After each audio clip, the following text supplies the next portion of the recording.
မိမိကိုယ်ကိုအခြေကံမကောင်းမှုလို့ခံစားမိနေပါသလားဒါဆိုရင်ဒီ room ဖျောင်းနိုင်လေးကိုထွန်းကြည့်ပါဒီ room ဖျောင်းနိုင်လေးကကိုယ်တိုင်လိုက်လို့ဖို့လွယ်ကူတဲ့အပြင်ပတ်စံမွေးကုန်ကြည့်ကြလဲနေပါတာဖြစ်ပါတယ်အဓိကတော့ဖျောင်းနိုင်လေးတစ်တိုင်းရှင်းရပါပြီဖျောင်းနိုင်က၄လက်မဖျောင်းနိုင်သို့မဟုတ်၅လက်မ6လက်မဖျောင်းနိုင်အကြီးလေးရဖြစ်ရပါမယ်ဖျောင်းနိုင်အသေးတော့မရဘူးပေါ့နော်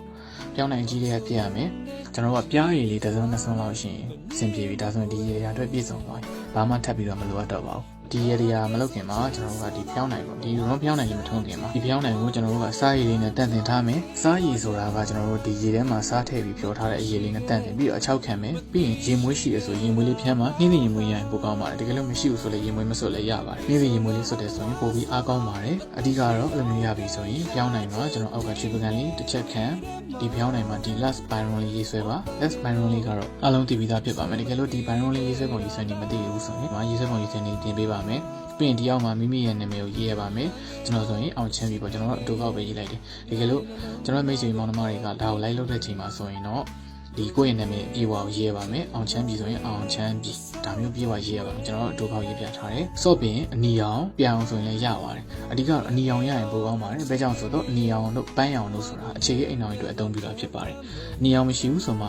အမဲအောင်ပဲဖြစ်ဖြစ်ဒီနက်ပြပဲဖြစ်ဖြစ်ကြိုက်တာနဲ့လုပ်ပေါ့နော်အဓိကတော့အနီအောင်ရမယ်ဆိုအနီအောင်ပဲရှာပါဒါဆိုရင်ဒီရရလုပ်ပုံလေးကပြည့်စုံသလောက်ရှိသွားပါပြီကျွန်တော်အဲ့ဆိုရင်ဘယ်ချိန်မှထွန်းရမလဲဟုတ်ပြီညဘက်ပိုင်းနေမှာပဲထွန်းစေချင်ပါတယ်ဘာကြောင့်လဲဆိုညဘက်ပိုင်းမှာမိမိဒီလူတိုင်းဒီညဘက်ပိုင်းမှာအားတာဖြစ်ပါတယ်ကိုယ့်ရဲ့စိတ်ကြည်လင်လန်းဆန်းနေတာဘုရားဝတ်ဖြစ်မယ်ဆိုရင်လည်းရပါတယ်ကိုယ့်ရဲ့စိတ်ကြည်လင်လန်းဆန်းနေတဲ့ချိန်တွေမှာထွန်းလို့ရပါတယ်ဘယ်လိုနေ့တွေမှာထွန်းတယ်လဲအထူးသဖြင့်တောက်ကြနေတွေမှာထွန်းရမှာဖြစ်ပါတယ်ဘာကြောင့်တောက်ကြနေတွေမှာထွန်းရတာလဲတောက်ကြဆိုတာဘီနက်ဂျိုအခြေရေးဂျိုဖြစ်ပါတယ်ဒါကြောင့်ကျွန်တော်တို့ကတောက်ကြနေတွေမှာထွန်းစေချင်တာဖြစ်ပါတယ်တစ်ပတ်မှာတစ်ခါလောက်ဖြစ်ဖြစ်ပေါ့နော်တောက်ကြနေတိုင်းဒီလိုမျိုးလေးထွန်းပေးမယ်ဆိုရင်လည်းရပါတယ်တကယ်လို့ပိုပြီးတီးတသာထိုးကျင်တယ်ဆိုရင်တောက်ကြနေရနေစပြီး6ရက်ဆက်တိုက်ဒီလိုမျိုးဖျောင်းနိုင်ယူထွန်းကြည့်ပါဒါဆိုရင်လည်းပိုပြီးတော့တည်တာပါလိမ့်မယ်ကိုယ့်ရဲ့အခြေစားတာပေါ့နော်အဓိကတော့ဒီဟာလေးလှုပ်ခြင်းအပြင်ချက်ချင်းတော့ကိုယ့်ကိုချစ်သူတွေဝိုင်းဝန်းလေတော့မှာတော့မဟုတ်ပါဘူး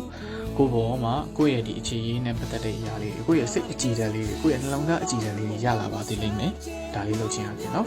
ဒီကတော့ဖျောင်းနိုင်လေးကိုကျွန်တော်တို့ကပကံပြားမှာထည့်စပြီးပြီဆိုရင်ကျွန်တော်ဘေးကနေပြရည်နှစ်စုံသုံးလုံးလောက်ဒီဘက်ဘေးလေးကနေလောင်းချလိုက်အပေါ်ကနေလောင်းချလိုက်နော်ပြရည်လေးလောင်းချပါဖျားမီးပူဇော်မယ်ဆိုရင်လည်းရပါတယ်ကျွန်တော်တို့အခြားဘာသာဝင်တွေဆိုရင်လည်းအလုပ်စပွဲမှာပဲဖြစ်ဖြစ်ကျွန်တော်ရဲ့ဒီစာရေးစပွဲမှာပဲဖြစ်အမြင့်တနေရာမှာတင်ထားမယ်တင်ပြီးထုံမယ်ဆိုရပါတယ်ကျွန်တော်ဗုဒ္ဓဘာသာဝင်တွေကလည်းဖျားမီးမပူဇော်ဘဲနဲ့ပွက်စုကိုအစဉ်ပြေးတဲ့နေရာမှာထုံမယ်ဆိုရင်လည်းရပါတယ်ဒါကတော့ကိုကြိုက်တဲ့နေရာမှာထုံလို့ရပါတယ်เนาะဒီလိုမျိုးဖျောင်းနိုင်ထုံထားတဲ့ချိန်မှာကိုကဘာလို့မလဲဆိုကိုယ့်ရဲ့ဒီပေါ့လေ